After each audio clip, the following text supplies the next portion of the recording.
Bonjour à tous et bienvenue pour la matinale, l'émission quotidienne de CMC Markets qui débute à 10 heures. Je suis Nicolas Chéron, stratégiste pour vous servir et nous sommes aujourd'hui le jour J, le mercredi 15 mars, le jour où la Fed va peut-être remonter ses taux d'intérêt une nouvelle fois. Elle l'a fait une fois en 2015, elle l'a fait une fois en 2016. En 2017, on nous promet 2, 3, voire 4 hausses de taux. Et nous allons donc voir ce soir si l'on commence par une première hausse de taux en ce 15 mars et surtout ce que cela va engendrer. Est-ce que cette hausse de taux pourrait faire monter les indices? Est-ce qu'au contraire, elle va engendrer des prises de bénéfices? Cette hausse de taux est-elle déjà complètement pricée par les opérateurs? Va-t-elle donc faire monter le dollar ou au contraire va-t-on assister à une consolidation?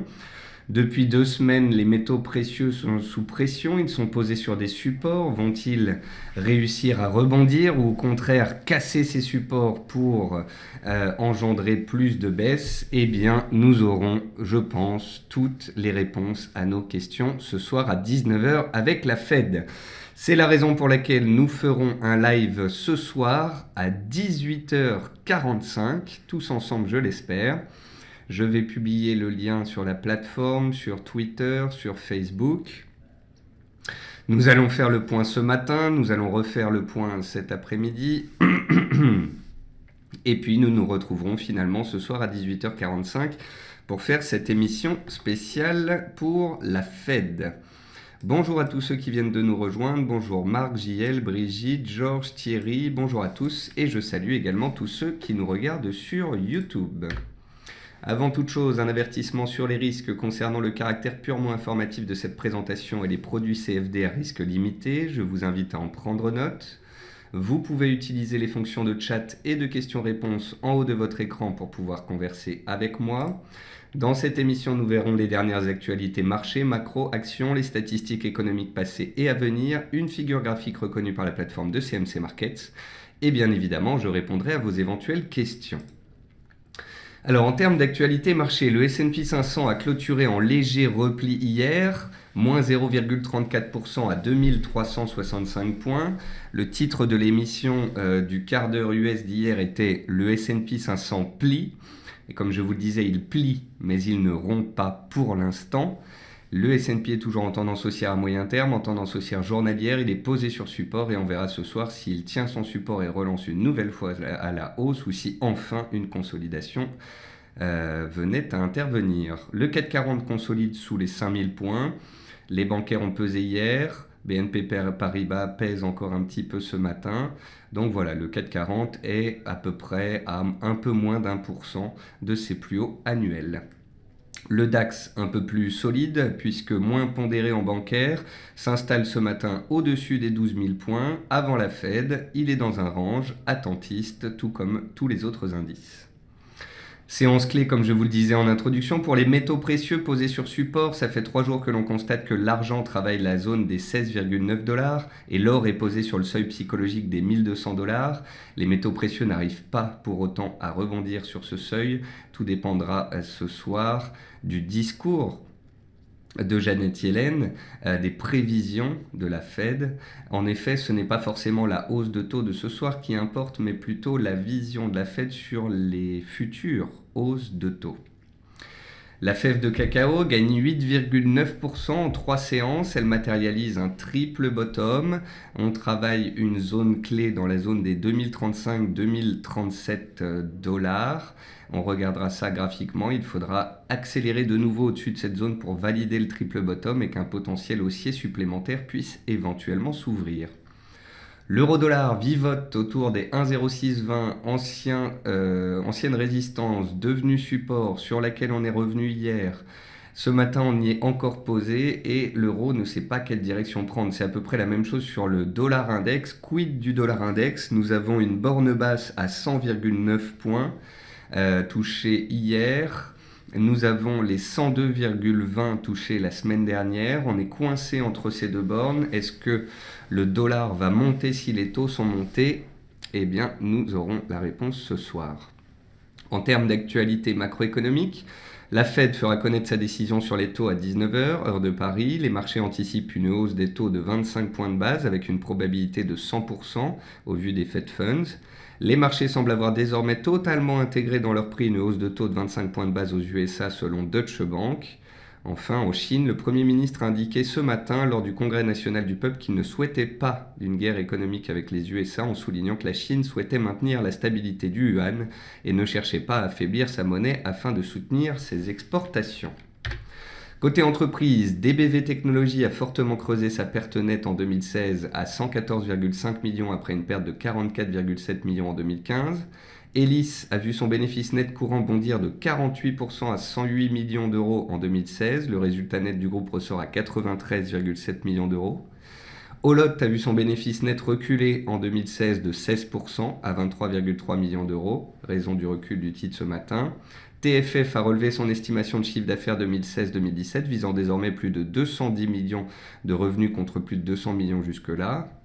Et puis Zodiac a une nouvelle fois fait un profit warning. Je ne saurais pas vous dire si c'est le 6e ou le 7e en l'espace de 2 ans. Mais en tous les cas, Zodiac perdait 13% ce matin. Le groupe a réalisé au premier semestre 2016-2017 un chiffre d'affaires de 2,44 milliards d'euros en baisse de 1,8% à données publiées. Côté meilleure et moins bonne performance du CAC 40, vous pouvez voir que la volatilité est très réduite. Nous avons les matériaux de base avec ArcelorMittal en hausse, Total qui remonte un petit peu avec la stabilisation du pétrole. Dans les baisses, on notera surtout Renault qui perd 2,65% puisqu'on parle de nouveau d'un scandale des émissions. Côté statistiques passées, on a eu la production industrielle japonaise ce matin qui a été revue à la hausse en baisse de 0,4% contre des attentes à moins 0,8%. Et puis ce jour, on a une belle panoplie de chiffres économiques de rendez-vous. À 10h30 avec les chiffres de l'emploi en Angleterre. À 13h30 et non pas 14h30 puisque les États-Unis ont avancé d'une heure, on aura les indices des prix à la consommation, les ventes au détail, l'indice manufacturier, les inventaires, l'indice des logements NAHB.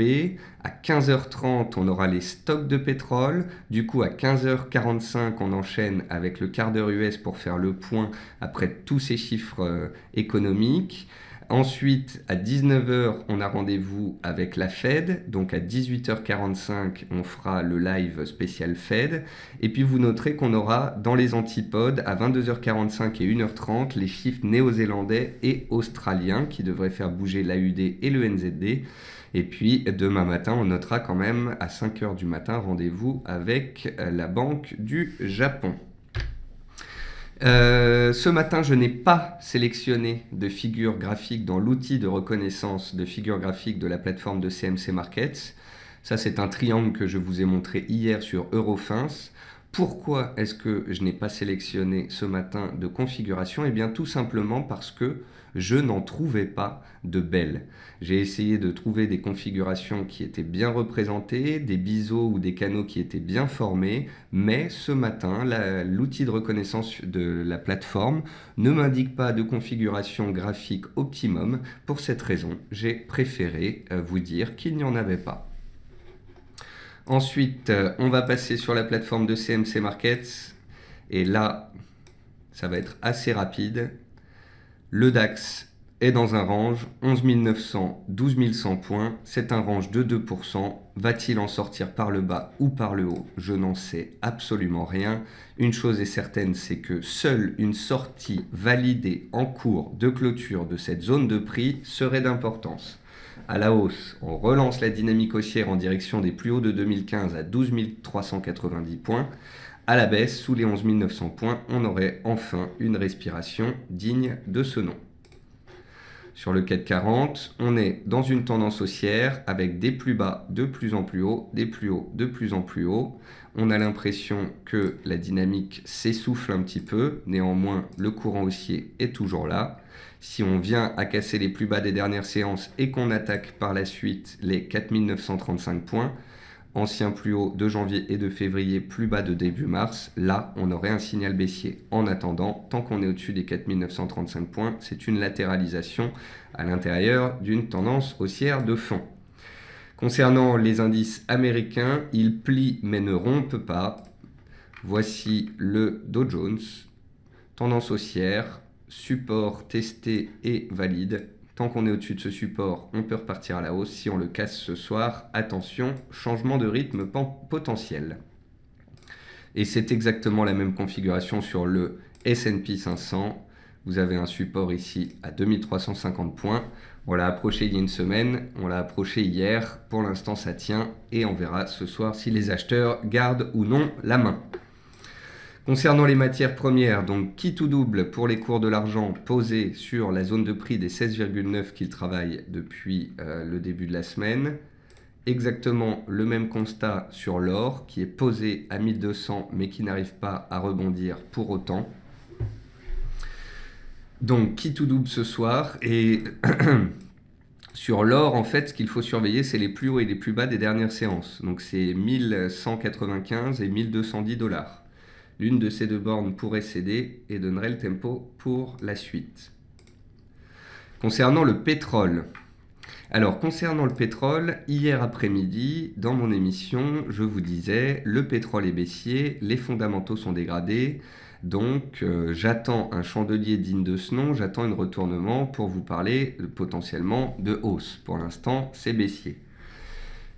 À peu près 10 minutes après la fin de mon émission, si ce n'est même pendant la fin de mon émission, l'Arabie Saoudite a expliqué que sa production était un peu plus élevée que prévu et donc qu'elle avait mis ce surplus de production dans des réserves stratégiques, mais qu'elle comptait bien respecter les accords de production. Donc on a eu un rebond en intraday de 2,5-3% assez vif, assez rapide. Est-ce que cela change la configuration? Est-ce que pour autant on vient de passer aussi à court terme? Non, pas du tout. La configuration est toujours baissière et elle est toujours dégradée. Pour l'instant, nous faisons une pause dans la baisse. Tant qu'on est au-dessus des 50,50, voire des 50 $, de toute façon, la tendance est baissière. Pour moi, on assiste à une stabilisation.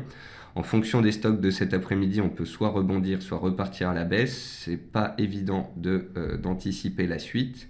Mais même si on devait remonter vers les 50 $, je ne suis pas certain qu'on irait beaucoup plus haut. On pourrait très bien remonter vers les 50 $ avant d'éventuellement continuer de consolider. Les fondamentaux, pour l'instant, ne me permettent pas d'être haussier. L'analyse technique, elle, nous indique qu'on fait une pause dans la baisse, mais pas forcément que l'on va grimper pour autant. Donc j'aurais tendance à être prudent tout de même sur le pétrole. Concernant les cours du riz, c'est poussif. On a eu il y a 2 jours une cassure de résistance par le haut. On avait ici un range qu'on a cassé par le haut. Donc il y a 2 jours on l'a cassé. Hier on a fait un retour sur ce haut de range. Ce matin on est posé pile dessus. Si dans les heures et séances à venir on devait réintégrer ce range, eh bien les perspectives haussières s'effaceraient. Si au contraire on devait prendre appui sur ce range aujourd'hui, repartir à la hausse, puis par la suite casser les plus hauts d'avant-hier à 9,60, là, les acheteurs prendraient clairement la main, mais nous n'y sommes pas pour l'instant. À peu près tout sur les matières premières. Ensuite, sur les monnaies, on a suivi ces dernières séances l'AUD-NZD. Donc l'AUD-NZD, le point positif, c'est que il fait des plus bas de plus en plus haut et on peut remonter comme ça les supports au fur et à mesure de la hausse.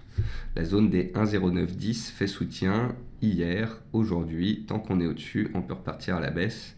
Au pire, on pourrait se replier vers les 1,0850. Sous 1,0850, j'aurais tendance à devenir plus prudent. La configuration se dégraderait. Pour l'instant, ça reste bel et bien haussier. Ensuite, on va jeter un œil sur le CAD Yen, puisque le CAD Yen, ces dernières séances, vous êtes pas mal à le suivre. Donc le CAD Yen, il est dans un canal de consolidation baissier depuis 3 mois. Et à court terme, on est dans un range. Voilà. Un range ici dont on attendra la sortie pour envisager la suite. Ensuite, on a Alan qui nous parle de l'euro GBP. Alors, l'euro GBP, c'est pas évident comme configuration, c'est pas très lisible. On a l'impression quand même, l'euro GBP, que c'est un grand range de moyen terme ici. On avait une configuration en biseau sur les dernières séances. On avait ici une tendance haussière. Oh, un biseau, plutôt même un canal. On avait un canal haussier ici dont on est sorti par le bas.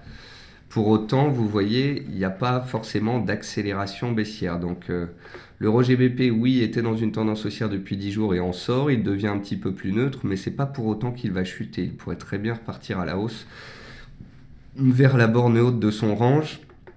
Donc ici, Alan, je suis désolé, mais c'est pas très lisible comme configuration. En plus, à 10h30, on va avoir des chiffres anglais. Ça va très certainement changer la donne. Donc, pas facile de trouver une conclusion là-dessus. Paul nous dit Goldman Sachs a dit de faire attention car l'asymétrie entre l'equity devenait mauvais. Est-ce qu'on peut en déduire qu'il pousse à devenir vendeur pour prendre ce soir les gens à contre-pied? Je ne sais pas, Paul. Je ne sais pas. On peut quand même pas dire que Goldman Sachs dit de passer à la vente alors que les marchés vont monter. Ce serait quand même une sacrée attaque envers une des plus grandes banques américaines. Simplement, moi, je ne lis plus en fait les notes de recherche de Goldman Sachs. Ça évite de me mettre en erreur.